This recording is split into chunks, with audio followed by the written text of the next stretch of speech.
everybody, Emily here. I hope this afternoon finds you well, or morning if you're like me or on the West Coast.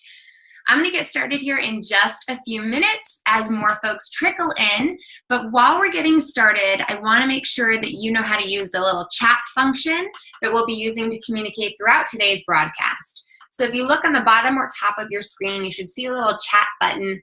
And when you go to chat, make sure you select the drop-down menu that says all panelists and attendees, and let me know where you are tuning in from. And if this is your very first Bossed Up event, webinar that you've ever been to, I would love to know that. So go ahead and introduce yourself in the chat bar as we get started. And more folks are trickling in.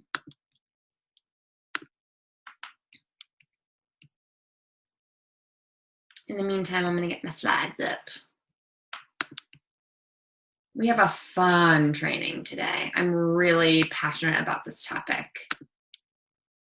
Let's see.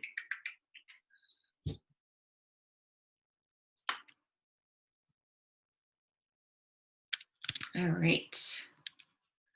Awesome. Glad to hear we've got some folks tuning in from all over. Whoop. It is a gorgeous day here in Denver today. I'm in my home office. All right, this is how I got to make it work so I can see the chat throughout the course of today's conversation. Everybody chooses to call me right when I start webinars. I don't know why that happens. Hey, Jessica, welcome to Bossed Up. Hey, Casey. Hey, Carrie. Kate, a lot of K names. What's happening here?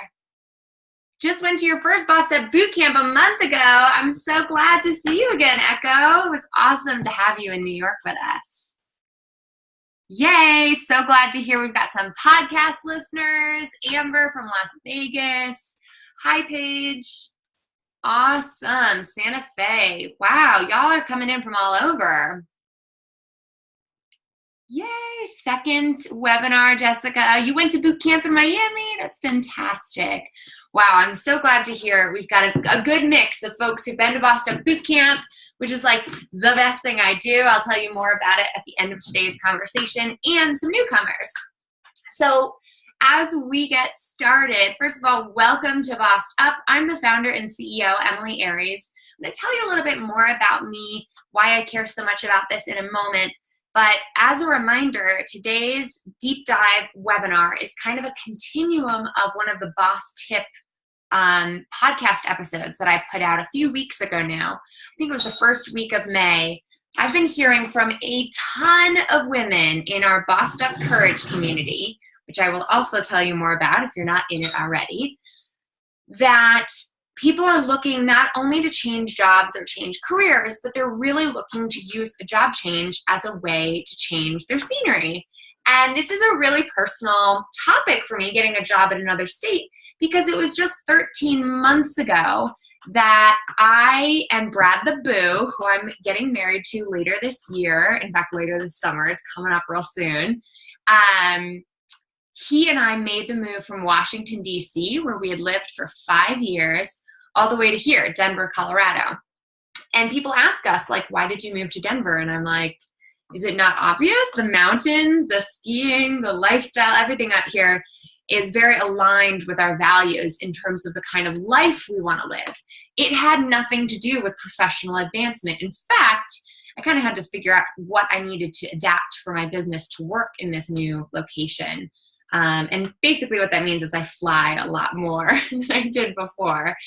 But Brad is a 9-to-5er, and he's happily in a workplace. He doesn't want to be his own boss. So we had to find him a job.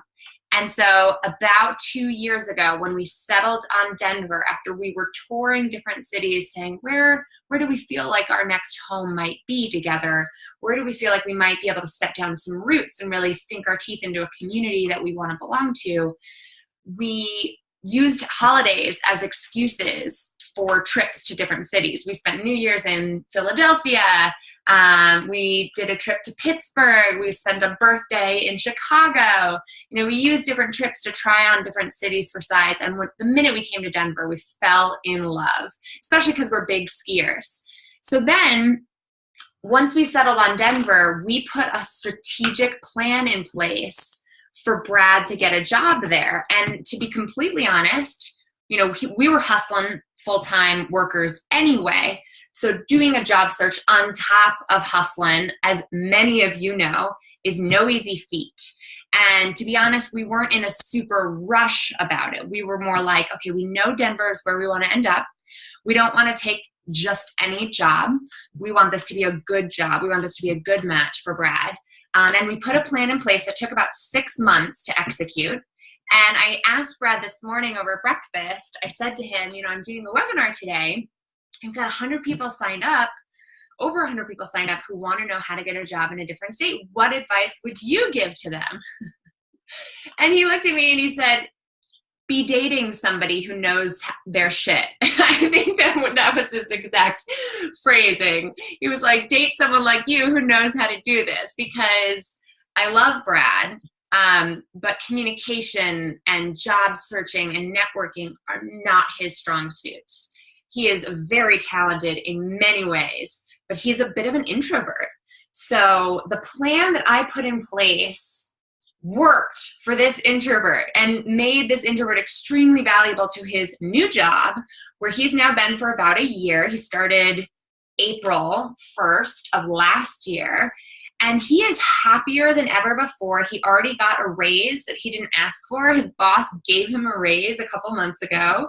And that boss also gave us, I say us because I was very involved at every step of this process, but he gave Brad a moving bonus that covered all of the costs of our move. And this turned into a match made in heaven. I mean, he and his boss are like right-hand man situation. They have such a good connection. He has such a great team. And as it turns out, about 6 months after we moved here, we ended up buying this house, which if you're a fan of mine on Instagram, if we're friends on Instagram, you may have seen over the last year, we've been remodeling and demoing and doing a ton of work in this house that happens to be 3 blocks away from his office. So needless to say, things have worked out. We've skied more than we've ever skied in our lives. We've hiked more than we've ever hiked in our lives. And I can tell you that wherever you are in your job search process, if you are committed to making a move and finding a job that's going to work for you, this is a system that can help make that happen. It's not going to be a magic wand type situation. It takes some work. It takes some time, but it is so worthwhile because we are so in love with our new location and the job that he ended up finding in this really, truly organic person-to-person way that I'm going to explain. That I'm so happy because he's so happy and he's so fulfilled, and I feel very happy because my life out here is pretty sweet. So if anyone wants to move to Denver, I highly recommend. But right now, I'd like to hear from you. Where is it that you are hoping to relocate to with your job search? So wherever you're currently living, and to be clear, I loved living in DC. We were there for 5 glorious years. It is a marvelous city. But it's also a city where buying a home is almost impossible to do in the city. And that was a really important thing to us, unless you're a millionaire. I am not a millionaire. So when we knew that we wanted to buy a home, Denver's the kind of market where at least a year ago, we could buy a house inside the city proper. So I'm 5 minutes from downtown Denver. We're in a little neighborhood called Globeville, and we can actually afford a house here, which is pretty cool. So it can happen. Life can change really quickly when you follow these guidelines that I'm going to go over today.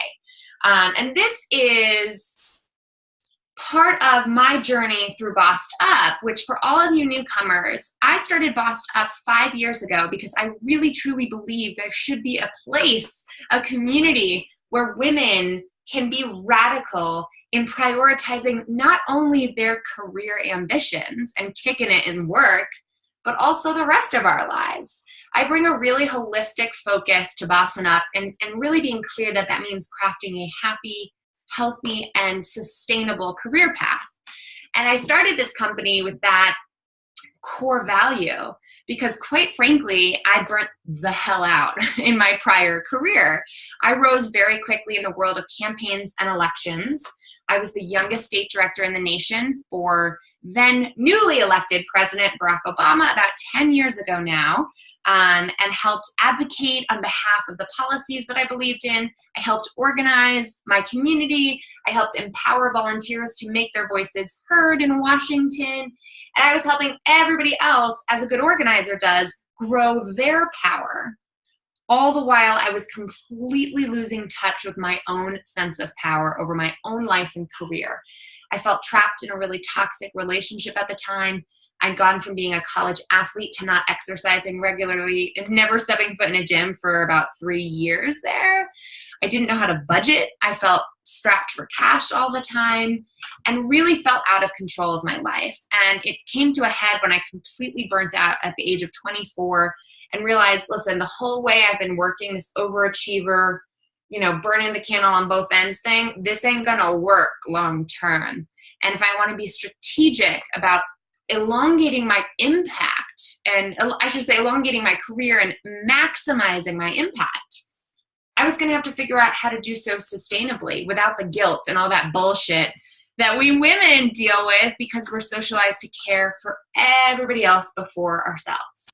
So that's the basis of Bossed Up. I started it, I bootstrapped this baby back in 2013, and we have grown exponentially since then with a lot of free stuff online like this, which I love giving away for free because I feel like this information can help women be the bosses of their careers and lives, all the way to Bossed Up Boot Camp, which is our flagship training program, a 2-day, weekend-long program that's really the best thing I do. Anyone who's joined me at boot camp can tell a little bit in the chat function here about what their experience was like if you're so inclined. And I'm currently writing a book that's coming out next year with Hachette Book Group, which is very exciting. And the podcast we've already surpassed 100,000 downloads in the first 2 months. So that's really exciting. I appreciate what we're doing here because it's all for you and you make this possible. Okay. So let's dive into it today, shall we? I just wanted to give a little context as to why I care so much about this. What I'm going to do today is help you focus your search, because job searching, and especially job searching in a different city or state, can be extremely overwhelming. So first, we're going to try to help get you focused. And then I want to walk you through the 5 key steps that helped Brad land his job, that helped me land my job in DC after I moved from Providence, Rhode Island, after completely burning out up there. I'm going to answer your questions as best I can. Make sure to use the chat bar to talk to me.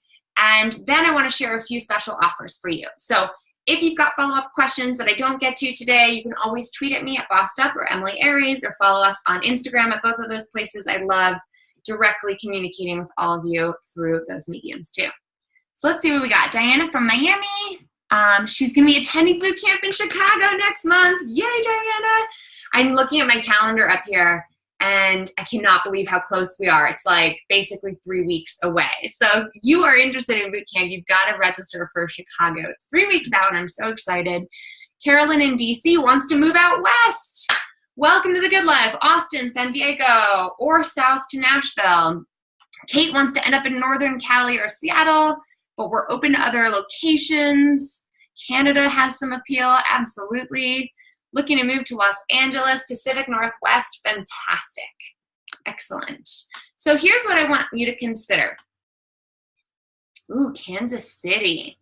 Amber, you're joining the Navy. That's fantastic. Thank you for your service. My brother, who's in Austin now, was a Navy nuclear submariner for 6 years. So I have a special affinity to that branch.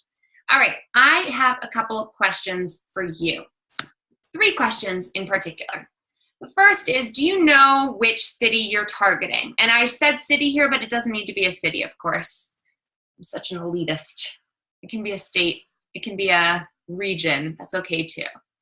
Do you know what kind of position you're looking for? Marketing director, engineer, mathematician, professor, roofer, general contractor. What else? What kinds of specifics do you have there?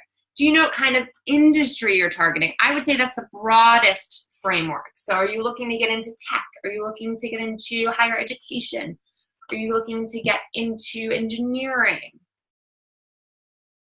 Okay, I'm going to give you a couple more seconds to vote here. It looks like we've got most of your answers in. Hell yeah, Denver or Boulder. All right. So the good news is that it's location first, which is a good way to target your job search in this capacity. 94% of you know where you're targeting. A couple of you don't, and I would aim really high here because let me put it in context this way. Let's say you want to either move to Los Angeles or New York. If you're trying to do a job search in Los Angeles and New York at the same time, you're going to dilute your impact.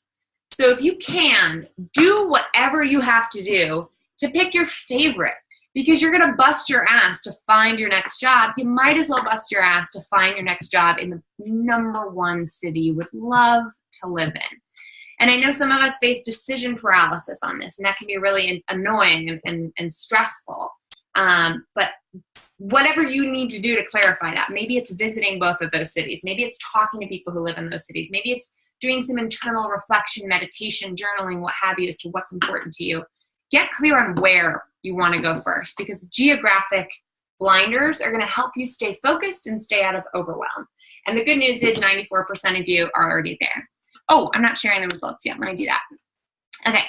Do you know what kind of position you're looking for? 75% yes, 25% no. That's also going to be more helpful. The more specific you can be, the better. I think there's this misconception in the job search world that broader is better, because you're thinking, well, I could, I'll take whatever job.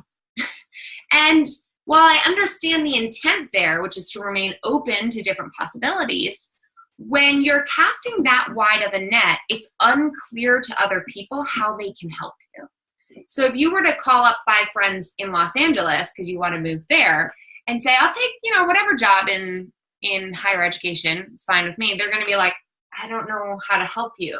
But if you say, I'm looking for a marketing position at a career center in higher education, then they can say, oh, I know somebody who works there. It helps them jog their memory. It helps them narrow their thinking in terms of what connections they might think of. Basically, when you're dealing with human beings, which all job search entails, the more specific you can be, the better. And I know some of you are thinking, well, I could go into marketing, or I could easily be happy in an administrative management role. And that can be true, but pick the top option. Pick your favorite and start there. Because if it takes you 3 more months to get your dream job than it would to get just any job, I would argue that over the long term, putting in that extra effort to find your #1 best job is going to leave you more sustainably successful over time. And finally, in terms of what industry you're targeting, we do have another 75-25% split here. The more targeted your search can be, the better. So if you're still on the fence, I'd actually love to hear from folks in the chat. If you answered no to any of these questions, why? Why are you not sure? What's standing in the way? What's going through your head on that front? Because that's something where a coach working with a life coach or a career coach, or really, if you're not into paying big bucks, because sometimes those can be expensive, Boss Step Bootcamp can be really helpful in getting clear on what is my ideal role and how do I work backwards from there. I am biased in that I think women are more successful when we aim really high, we dream really big, and then we get strategic about making that happen first. It's one of those like aim for the moon, shoot for the moon and you'll land among the stars kind of situations. If you aim high, if you go for your ideal role, even if you don't quite meet it, you're going to land closer than if you were to say, well, I'll take whatever job. I have trouble narrowing down my interests. And, I should also note that a lot of you are sending your chats just to the panelists. So if you want everybody to see it, you can select all panelists and attendees in the drop-down section. So Jess says, I have trouble narrowing down my interests and where I see myself working long-term because I'm interested in so many things.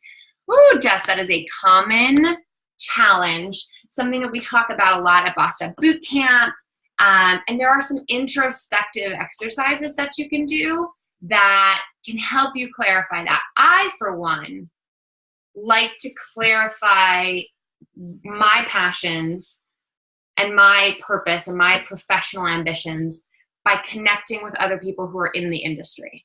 So I'm a very visual learner. I'm a very extroverted person. So for me, the best way to see would I like that person's job is to hang out with that person. So use jealousy as a road sign for yourself. Who are you jealous of? You know, become friends with them if you can. Shadow them for a day. Have an informational interview. Try on their job for size. Try on their city for size. That can help you narrow things down. Brad and I knew that we had to visit the city before we could decide if it was the right one for us. And I think the same thing is true for a career. Amber says, I'm leaving teaching. Last day was Friday. Congratulations. And just need a year to get in shape and practice before joining the Navy. I want to join as a musician. So cool. In my teaching job, I was not able to focus my attention on the skills I need to be able to enlist. What an interesting situation. So one thing I want to introduce now that I'll be talking about later as well is something called a bridge job. A bridge job is the kind of job that can tide you over. So for you, Amber, I would think of this as a longer term or longer than average term bridge job. The kind of job that you need that you know has a pretty finite end date. So it doesn't need to be life-fulfilling and life-changing necessarily, because you're not going to stay there for very long, or probably. And it also pays the bills, right? Like most bridge jobs are the kinds of jobs that just tide you over while you're looking for your dream job. And so that's a perfectly okay thing to search for as well. I'm going to be presenting today's webinar from a framework of let's get you a career job, not a bridge job. But as an important disclaimer, it's always okay to settle for a short-term job that pays the bills so you don't go broke while you're, you know, financing basically your continued job search. Brad, for one, is an architect, okay? He works in a digital fabrication shop here. He's a highly technical worker. And his bridge job while we were in DC, especially during the job search that lasted 6 months, was teaching tennis. And it was extremely lucrative. It was very physically taxing, but it was also perfect for tiding him over, even though it wasn't a career move. Let's see. I'm more concerned about industry and would feel happy to do anything in the health industry, I think. So one thing I would think about, Constance, and for anybody else who knows their industry but not the position, is what skills do you feel like you want to develop the most? Writing skills, speaking skills, management skills, organizational skills. Get really concrete about the day-to-day work that you love to do or that lights you up or that you feel really good at or that you don't feel that good at but you want to develop further. So a perfect example is Amber, who was saying, you know, she wanted to do work that gets her in shape and practice musically, I'm assuming, but she wasn't able to focus her attention on that as a teacher before, in order to enlist. So those are the skills that she wants to develop further. What are the skills that you want to develop further, Constance? Because that will help you narrow your focus within the industry as well. So Jessica says, I genuinely don't care about the industry. I'd like to be a project manager, but I could be in any consumer-facing industry, tech, telecom, consumer packaged goods, etc. So that's cool, Jessica. So that's a flexibility component that you have going for you. What I would think critically about is what matters in terms of culture for you. What kind of a corporate culture do you want? Are you looking for a company that prides itself on flexibility and flex time? Are you looking for a company culture that has a cult-like following? Are you looking for a company culture that caters to children as their main consumers? Right? Sometimes there are different ways to look at industry. If you're wide open and flexible on the industry component, think about corporate culture because you can actually do some really good searches based on that as well. All right, I'm going to keep moving, but I would love to keep answering your questions. My biggest problem is that I could talk all day about this. So let's dive into those 5 steps for how to get started once you have more of a focus. So I would say if you are in the 25% of people who aren't quite sure about position or industry, do whatever you can to get clear on your vision. Maybe it means coming to Bossed Up Bootcamp, which is the best way to do it in my opinion. But do what you can to get clear on your targets, on what would be ideal for you, what is important to you in this next move. And then we can start on these. So number 1, get your story straight. What I mean by this is that part of this methodology hinges on your ability to talk to strangers. Now, my introverts out there, don't quit the webinar just yet, because we're going to make this a comfortable thing to think about, not a squeamish thing to think about.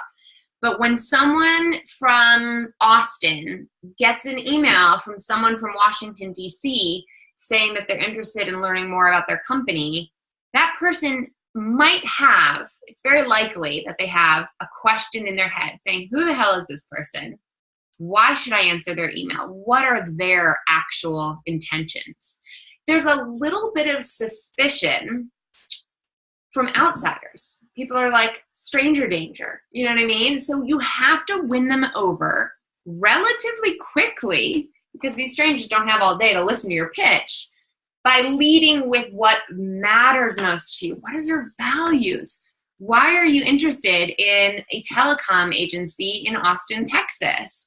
Tell me your why. Why are you in my inbox? And the more personal you can get in terms of knowing your audience and saying, I know that you started this telecom company after a career in the military, and that really appeals to me because such and such and so and so. And make sure to include why you're interested in moving there in a way that's going to play well with the locals. So I'll give you an example, to be completely honest. Here in Denver, after they legalized marijuana in Colorado, there was a huge influx of outsiders who were moving here for weed. And locals are not very happy about that for a variety of reasons. But there's this inherent suspicion like, oh, the secret's out. Everyone knows how cool Colorado is. All these outsiders, yuppies, are moving in. Why the hell do you want to move here? And if you have a stupid answer that the locals are not going to like I moved here for the weed, man, that's going to be an automatic disqualifier, right? So give a legit answer that describes why you appreciate that city or state or region. And, you know, this really matters to me. This is a value of mine. I really believe in being close to the Rocky Mountains. And people here are like, yeah, I get that. So know your audience, know what's going to play well. And if you don't know, go there or Google it and figure it out, right? Because the locals will make it clear how they feel. You can't change who you are, but you can change what you're showing about yourself, and be strategic about that. Please don't read off your resume. And I'm talking about on the phone or on a one-on-one coffee meeting with somebody, right? Your resume is there to brag for you, but it's a little better at bragging than we are at bragging about ourselves. And it's not because we can't brag well. It's because the world doesn't really look very kindly on women who talk so positively about themselves. It's bullshit, and this advice gives me no great pleasure to give. But the reality is, let the brag sheet, let the resume do the boasting for you, and you lead with your passions, your purpose-driven work, what you care about, and that's going to play better, especially coming out of a woman's mouth. Whereas a dude can sit there and say, yeah, I'm the bomb. I was the youngest person to do this, and I was the best person at that, and I won this award. And people would be like, wow, he's so impressive. And if a woman were to say that, they'd be like, wow, she's really full of herself. There's a lot more to that unconscious bias story, but I'm not going to get into it now. Use a narrative format, beginning, middle, and end. So I like to call this your story of self. In fact, on our blog, Story of Self is, if you just Google it, I have a video about it, a worksheet about it, and a blog post about it. It's a way of explaining to people, hi, I'm Emilie Aries. I started Bossed Up because I burnt out when I was 24. You know, this is the beginning. And I realized that if I wanted to have a sustainable career and have a big impact, I was going to have to change the way I was working. That's the choice moment. And then the outcome is, this is what happened. We've grown exponentially. I'm so happy to be here. That's the end.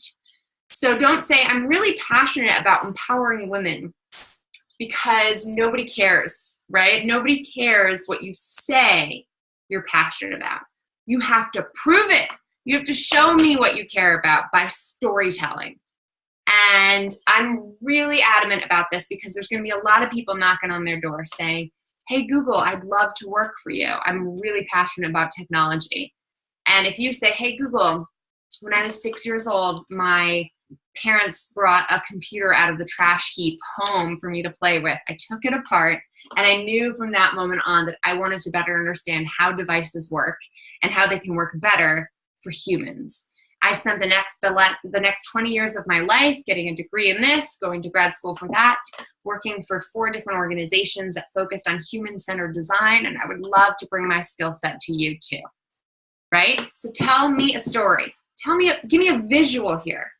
And once you get that story down, I put Brad through like multiple workshops with breakout sessions, just him and me on the couch, having him practicing articulating the actual lines, beginning, middle, end. How do you get from the beginning to the middle to the end?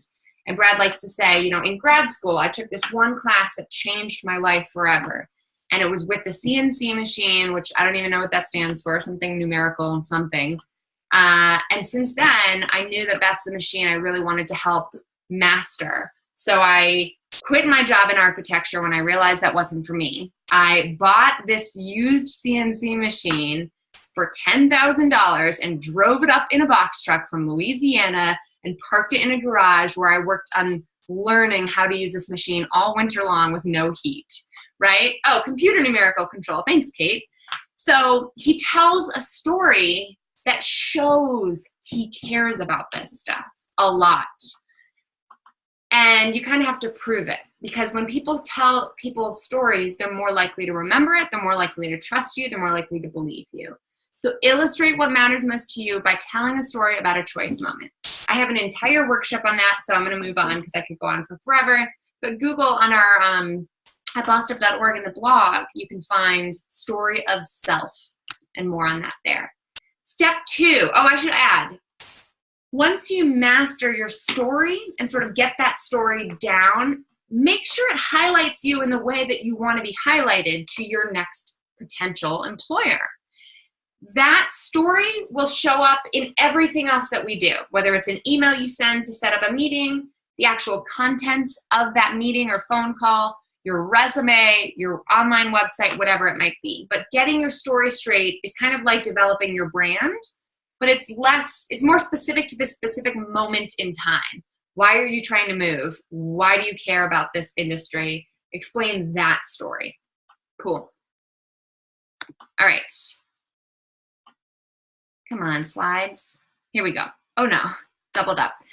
So step 2 is to prep your online presence. Align your message, whether it's on your resume with an objective statement or a website. I highly recommend considering a CV or resume site. When somebody gets an email from you saying, hey, I'd like to meet and talk about your company, or I'd like to learn more about any opportunities here, they're going to Google you. It's going to happen.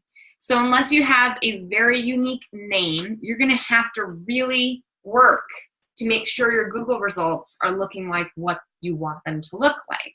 Ideally, landing them on some public social media presence or some online public website. I'm a big fan of the CV resume site, especially Wix.com, and this is not sponsored, but I used Wix for my wedding website because it's free and they've got great templates. I'll show you some examples of that in a second. But whether it's just your resume online or social media, make sure your objective statement adds a bit of that story component to all of your online presence. I always recommend taking a fresh new headshot. If you don't have one already, it can go a really long way. And make sure you're doing a full social media cleanse. I don't need to tell you how much one tweet can like torpedo your career in today's week's headlines, but make sure that your social media is what you want it to be from an employer's perspective. Now, some people say, I keep everything online locked down, to which I say, that's not necessarily the best thing for a job seeker. If you want to have Facebook be your own Facebook presence just for your friends and family, that's fine. But I would heavily consider opening an Instagram or a Twitter account that's your public persona. Brad hates social media. Brad quit Facebook recently. I mean, he hates it. But when we were getting his online presence together pre-job search, like really pre-gaming his whole career change here, we made sure that he had a rockin' Instagram account that showcased his work, that he had a Twitter account. Actually, we chose Instagram over Twitter given the nature of his work being very visual. If your work is not super visual, maybe use Twitter. Share articles that relate to your industry. Show that you're a thought leader. Have an opinion. You don't need to write a blog post every day, but just having a public social media presence can help you connect with others and show that you're a real person who's reading up on things, who's with it when it comes to keeping up with your industry. That's what I mean by don't be better than it. It's not, you're not cooler if you're off social media. I really think social media can help you as a job seeker. So use it, even if you just use it until you get your new job and then completely abandon it, which is what Brad has done. But don't be thirsty on it. Here's what I mean by that. You're not going to tweet your way to a job offer necessarily. You don't want to be on there like, I'm looking for a job. Please, somebody, anything. Here's my resume. Please, please, please help me. Nobody likes that look. That is cuckoo looking on the internet, even more so than it looks less cuckoo when you're doing that in person. Like, hey, can you help me find a job? Here's my resume. That's a perfectly normal thing to say in person, and it's a kooky thing to say on the internet. Use keywords. So Twitter now allows you to put hashtags in your bio. If you are looking to get into engineering, know what the engineering hashtags are that are used most commonly on Twitter. Know when key conferences are happening. And even if you can't make it, follow those hashtags, baby. Make yourself known virtually by being communicative, by talking to industry thought leaders that way, even if you're not there in person at the computer or at the conference rather. So I'm a big fan of CV resume websites, and let me show you a few. So can you all see my screen? I'm assuming you can. Here's someone named Pascal who put together a website that's essentially an interactive resume. Now, what do we know about Pascal right away? What can we assume? I'd say we can probably assume that he's into comic books. Let's see what else we can learn about him. He's a creative PHP web developer. Yes, Amber, I think that's a perfectly reasonable thing. An artist assumption comes right away. So even though he doesn't say it, the choice of the photo here tells us, okay, he's got some kind of artistic abilities. Clearly he's into that. I'm not sure if this would play very well if you were trying to get into the medical community, right? Like, you need to know your audience and play to them. But it doesn't need to be staid. It doesn't need to be so formal that it's boring, okay? Like, you can be yourself. Boom, he's got an About Me blurb. He's got details. He's got a button to follow him on Twitter. And then right here is his resume with links. That is extremely helpful. A lot of these CV website templates come with abilities and skills ratings, which are great. And it can be hard to self-rate yourself. I think it's harder for women to say, oh, I give myself 5 out of 5 stars. Clearly it's not hard for this guy. But it is, he does acknowledge, okay, he's still working on Ruby on Rails. He was only a 1 out of 5 stars there. He's still working on these different things.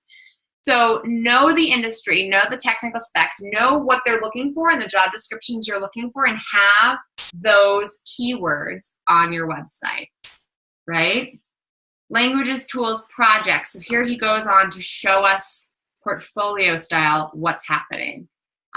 He's got a quote that inspires him here that tells us a little bit more about him. He's clearly industrious. He's clearly motivated. He's got a Henry Ford quote, and he's living in Amsterdam, which I found interesting. And he's got his contact information. I like this website. It's clean, it's simple, it does the job. And when he gets Googled, this is going to show up. I really like Gary here. And I like Gary because, boom, he's got a photo right off the bat. If you do have a photo that you're happy with that is showing you off in the way that you want to show off, this is one of those visuals that's just going to connect human to human right away. Some of us are really camera shy and are like, ugh, this is not perfect. I'm not a model. That's okay. Like, you don't need to be a perfect professional model and a headshot will still really help you connect with someone. He's got a casual vibe going. He's in a like city slick kind of industrial setting, and you can see that he's comfortable with himself, right? And that he makes an impression. Now, I don't love that he's got blogs first. Like, we don't want to read your advice necessarily, Gary. Clearly, he's not looking for a job right now, or this probably wouldn't be first on his website. But I do like how he shows the different projects, and he gives a little paragraph describing the work that he did to make those projects possible. You know, he shows off a little bit of his photography here. He cares about the visuals. He talks a little bit about his philosophy, and I really like this section. I'm Chicago bred, wander coast to coast, and welcome brides in the form of Korean barbecue. He's showing his personality in a way that makes it jump off the page a little bit. Don't be afraid to show your personality. Just make sure it aligns with the kind of professionalism that you would also bring to the workplace. And finally, and I know that a lot of these are websites with designers who have extra capacity to be fancy and pretty and photography heavy, but don't think that that needs to be in your website. What's good about this is that it's just a way of demonstrating your resume in an interactive, searchable, you know, giving off the image that you want to give off kind of way. So here's Melanie. Noticeably, she's an artist. She does UX design and art direction. This screams artist to me. She doesn't have a photo here. It's not a very big photo. It's not like straight to the camera photo. So if you're a little camera shy, just know you can come up with a fancy font for yourself. You can just use a pretty font and have your name. That's okay too. You don't need to lead with a photo. But boom, she has her objective statement right here. You know exactly what she's all about. If I were looking for a job, I would say I'm a DC-based career strategist looking to bring my skills to a Denver-based organization focusing on higher education or something like that. So I'd be very outwardly overt and specific as much as I could be. And then she goes into showing off her work. Again, she's got kind of a fancy interactive component here. But just know that you don't need to be a web designer to make this happen. Wix has portfolio and CV website templates that I think you would love, that I certainly love. And those templates are super easy. They're completely free if you are okay having a little Wix banner on it. I think it detracts a little bit from the look. I think it costs like $25 sometimes for either per month or per year. And again, this only needs to last you through your job search. This doesn't need to be a thing that you keep going for forever. So I highly recommend investing in that. I also recommend, if you want to learn more about social media, search this headline on the Bossed Up blog as well. I think it's use social media to, whatever it says, land your next dream job. Search that on our blog, and you will also find an entire webinar devoted to that topic as well. So just know that in the modern day and age, this is a very helpful component. It's not necessary. You can still do it without. But in my opinion, it's an essential component to this process. So here's what's going to come next. Now you're going to make your strategic target list. I'm talking about a full-on spreadsheet that says, what's the organization's name? Who are the people that I can find? I can Google my way to figuring out that I should talk to. You know, get Googling. Who are the top employers in your target city? Who are the industry leaders in your target city? The best way to do this sometimes is press. Sometimes they have articles in local newspapers and local industry papers on the best creative agencies in Boulder, Colorado.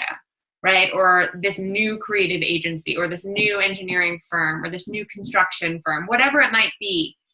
There's ways that you can find lists of the best corporate culture in such and such. I'm sure, since you're all in the job search, you've found certain websites that have worked well for you. Share them in the chat bar now so you can share that with other people here. And make sure you're using the drop-down menu to select all panelists and attendees. I don't go into that in depth here because that's sort of covered on every blog post that's ever been written about how to find a job.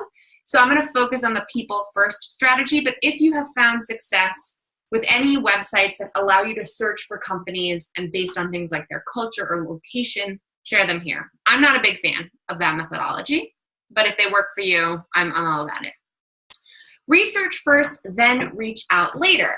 I like to say, again, this is for your sanity's sake, to help you focus on what is otherwise a very amorphous process. Make that spreadsheet and fill it out first before you send any emails.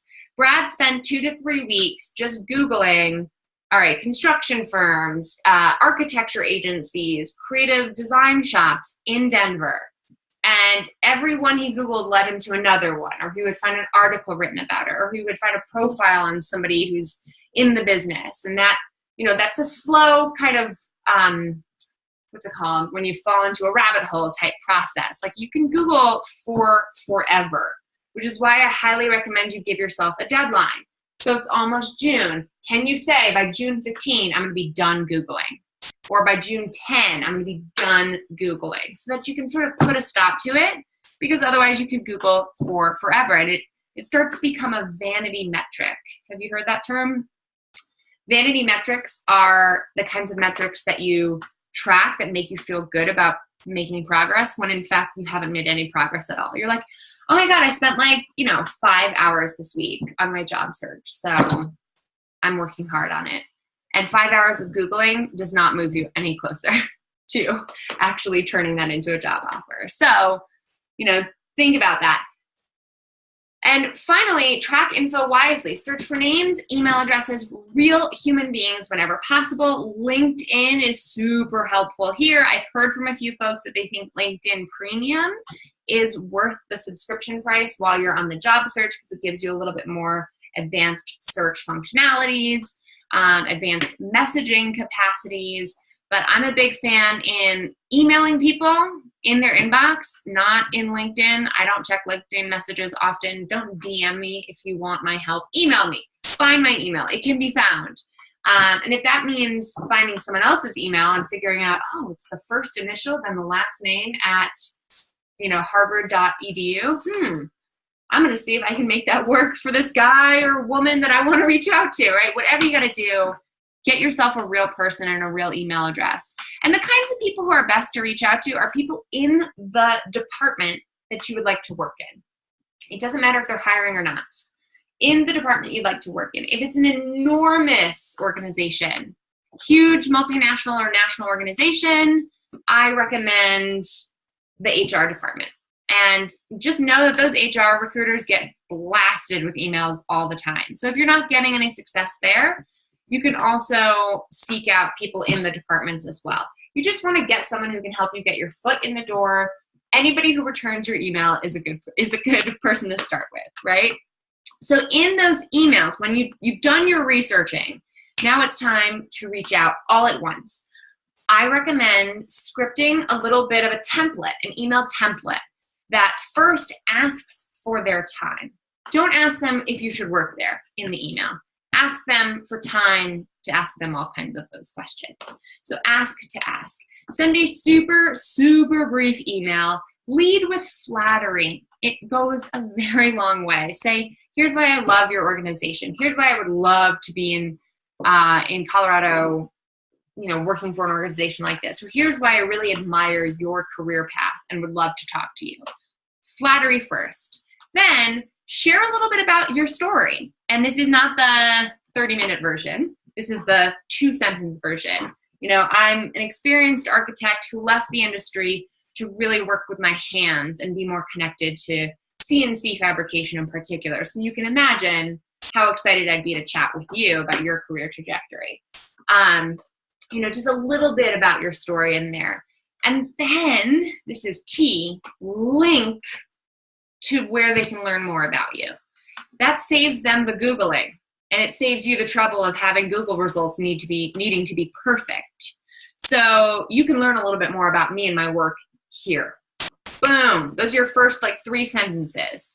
And then make a brief ask. Hey, I'd love to hop on the phone for 30 minutes to hear more about your organization, your career, your industry, how you like working in this industry in Denver, whatever it is. Give them a few suggestions on days and times. I'm free this Friday afternoon. If you have a half-hour window in there, let me know. And then don't expect a response on the first email. If you do get a response on the first email, that's like a 1 out of 10 possibility. And it might mean that that person is either very OCD about their emails or does not have enough work to do. To be completely honest, and maybe I'm just projecting here because I'm not the best. I ignore my inbox when I need to get shit done, right? But expect that you need to bump that email up. I give it on the first send 2 days before I bump it up. Let's say I email them on a Tuesday morning when I know they're likely to be at their desk. Thursday morning, I use Boomerang for Gmail, which is a handy little app. Boomerang, check it out. To bump it up in my inbox and say, oh, hey, guess what, Emily? The person you emailed at Glassdoor did not reply. Do you want to send them another email? And I'll reply to them and say, hey, just wanted to make sure you saw this. See below. That's it. Boom, it's at the top of their inbox. They're more likely to respond then. After that initial bump up, I give it a week or so. One really helpful boss tip that I covered on the podcast recently is using an upcoming trip strategically. Hey, I'm coming to Denver all the way from Washington, D.C. in a month. Would you be okay if I swing by to see the office and chat with you and have a cup of coffee? That is a more likely time-sensitive type specific ask that gets reciprocated, gets accepted more often. Because to me in person, A, is a higher level connection that could be more helpful to you in the future. And B, you're giving them a very specific framework as to why you're asking then that they're more likely to say yes to. And then finally, when you're having these meetings, I think this might have gotten cut off a little bit. When you're having these meetings, when you're chatting with them, really strive for reciprocal relationship building. Not, oh my God, thank you so much for meeting with me. I am like worthless, but I love you so much. And what could you possibly tell me? Give me all the advice. Like it's a one-way street. If you go in with that attitude, it's not going to play well, right? You have to go in thinking, I have something to bring to the table here. I might be of value to this person. And I sure hope that they're going to be of value to me. Come in with that attitude and really strive to make that core to your networking. And it won't feel like this imbalance. Even if they're 20 years older than you, that doesn't mean you can't be of value to them. So share your story and learn theirs. Start by asking them about their career. Tell them a little bit about your why. What's drawing you to this work? What's drawing you to this industry? What's drawing you to this place? And if all is going well, if you're having a good back and forth, people inherently want to help you. They're like, well, why is this person telling me their story? They want to know why you're here. They want to know how they can help. So come prepared with a few concrete asks. Are you hiring? Can you keep me in the loop if you do know that your team is expanding anytime in the future? Do you know anyone in this industry who is hiring where you think I might be a good fit? Go ahead and ask for their direct input in helping you to find a job offer. Don't be too coy about it, or people won't know what the hell you're talking about. That said, if the meeting's not really going well and you're not feeling any genuine reciprocation, if they're not really, if you're not vibing with them at all, you don't want to work for them, first of all, perhaps. I would consider that.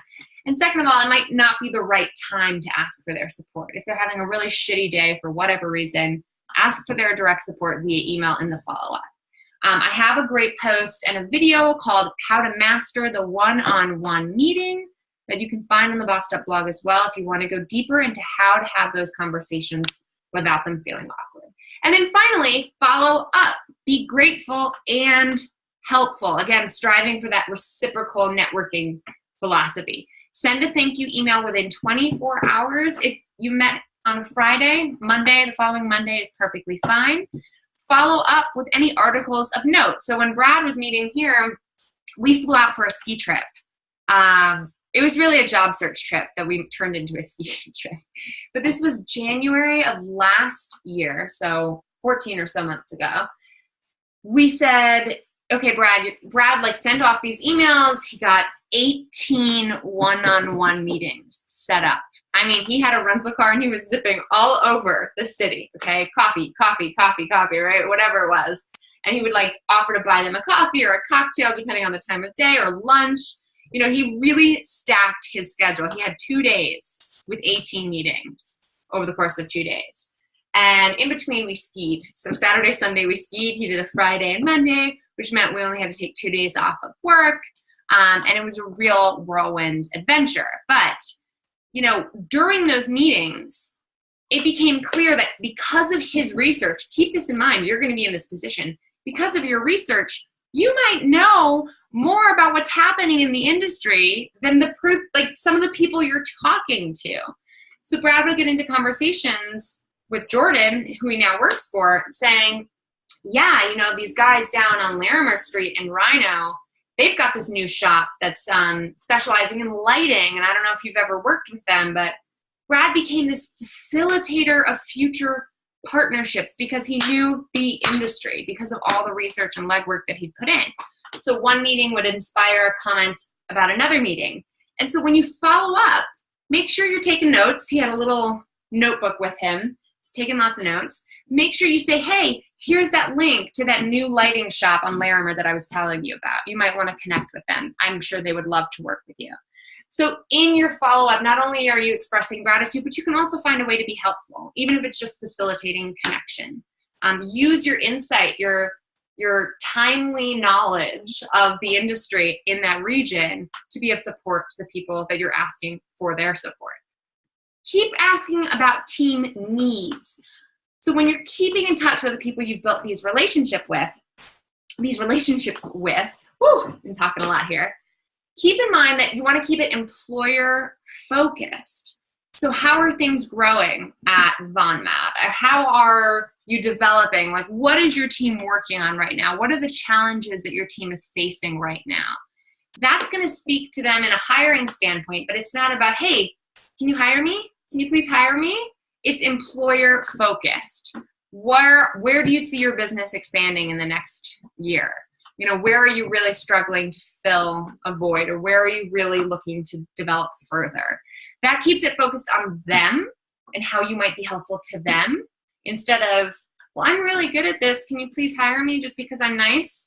Instead of keeping it focused on you. That's a really hard thing to do when you're job searching, because you're pretty obsessed with yourself, because you have to be. You have to be focused on you and what you need. But when you're talking to them, whether it's via email, in person, or on the phone, keep it employer focused. Finally, ask for referrals. If the 25 people you've met with over the course of a month aren't looking very promising, nobody's hiring, which is very unlikely in this current job market that we find ourselves in. But let's just say for a second, nobody's hiring, or nobody you met you actually would like to work with. Ask them who you should be talking to. You know, do you have 2 people you would recommend I chat with further? Do you have a company that you recommend I look into further? You can ask that question at the end of your one-on-one meetings, phone calls, or via email. It's a way to keep the line of communication open. And finally, don't get stuck on the internet, right? Not only is it depressing and isolating, but it's not really helpful. So don't get stuck in the Google rabbit hole. Pick up the phone sometimes. Calling people can be extremely fruitful. You know, and this sort of brings me to my next step, which is developing that combination of patience and persistence. Get out of your house, take care of your body and mind, talk to real people in real life. And, you know, I have to remember that sometimes, because when I'm home between trips, you know, I'm in my home office talking to my computer screen, even though there are lots of people on the other end of it. It's not the same. You need eyeball to eyeball connection. Make it happen, even if it means posting up in a tea shop for the day. I should say that offers like these, especially dream job offers, can take months to materialize. When we came back from that Denver trip, that long weekend, full of one-on-one meetings, we were so hyped up. Brad literally had fallen in love with his now current employer. And he was like obsessed with them for a while. All he was doing was thinking about it. All we were doing was talking about it. And after a week, we were like, okay, we can't live like this. We can't live in this constant state of excitement or anxiety, however you want to look at it, because I wish it'll happen. I hope it'll happen. That kind of frenetic energy is exhausting. So we had to get it under control. We had to move on. We had to do our due diligence, but also not hold out for it. You know what I mean? Like have to continue living your life. And it was a month later, 1 month later, just as we were calming down, that he got the call. And the call went like this: hey, you're the person I need for this job. Let's create a position for you. When can you be out here? And I was in New York at the time. I was just getting off the train. And I remember thinking, wow, if we ever move out to Denver, I won't be able to take the train to New York City from DC as easily. This will be interesting. And boom, the phone rings. I pick up, it's Brad. And he says, you want to move to Denver? Like, when do we want to do this? And of course, then all the excitement and all that came back. But it can take months. 1 month was pretty darn quick for that to happen. So ask for support from your Courage community. Ask for support from the people around you who can help connect you. And finally, have a little faith. I'm not a religious person, to be completely clear, but optimism is very important during the job search. When you're giving off a vibe of not, I'm going to get this, I've got it, I'm under control, I deserve everything, but I'm hopeful and this is going to work out and I'll figure something out if it doesn't work out. That kind of optimism plays really well. You're going to seem well adjusted. You're going to appear like someone who people want to work with. You're not going to read as desperate, even if you are a little bit desperate. Optimism and a bridge job are the things to focus on. If that means seeking out mental health support during a very anxiety-riddled time, do what you got to do. If meditation and spiritual practice works for you, those are very different things for very different kinds of issues. But pursue what you need to pursue to have a little faith during a very uncertain time, and know that this too shall pass. As you stay patient, stay persistent, keep following up with people. I'd say once every 2 to 4 weeks, keep them engaged in a light email exchange, keep it helpful. Hey, I just read this article in the New York Times all about the future of digital manufacturing. I thought you'd find it interesting. Hope things are going well in your firm. It can be that simple, but keep that line of communication open to keep them remembering you. What you're really doing with every one of those meetings you have, you've got new ears on the ground for you. You've got new people who are keeping their eyes and ears open to possibilities that might work for you, but you need to remind them that you exist, even if it means just popping up in their inbox every now and then. I want to take your questions for just a few minutes before I have to run off to my next thing today. But before I do, there's some resources that you should really know about. I have a very in-depth e-course specifically designed, specifically designed for job seekers. This is not good because I have to go to the podcast studio this afternoon and I got to remember how to talk before them.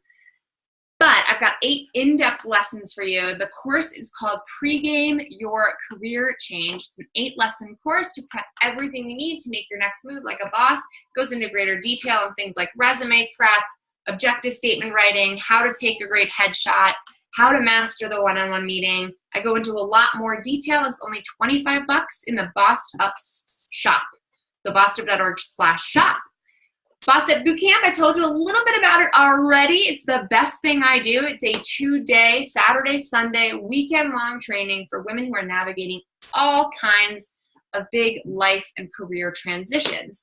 We help you get clear on your vision and leave with an action plan for making it happen, not to mention strengthened skills when it comes to negotiating, mindfulness and happiness, assertive communication, and we even bring in 11 relationships therapists to talk about that. There's a lot more to it, including getting a professional headshot.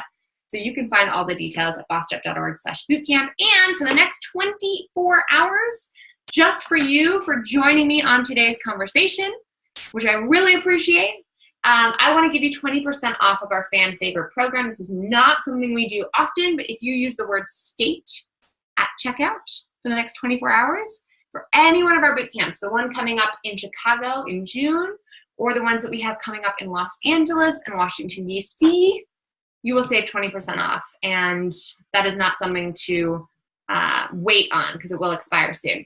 And finally, if you aren't already a part of it, please join us in the Bossed Up Courage community on Facebook. You're about to get a link with this recording in it that will include a link to join us on Facebook. It's been called the best place on Facebook, and I I'm very much in agreement with that. It's where all of our community members get together, share resources, ask for help. They're women from all over the country and internationally who are there to lift as we climb. Thank you so much for joining me today. If you have a question, drop it in the chat right now. Anything you want me to clarify that I went over today, and I hope this was helpful. All right, got a great question here from Whitney. Whitney says, my search is very targeted to Los Angeles. How do you suggest I go about convincing my potential employer to cover my moving cost? I found an apartment where I'd like to move and I'm ready to move immediately. That's very exciting. So is this an employer that is currently paying you that you want to move to LA for, or is this a new employer who's making a job offer to you?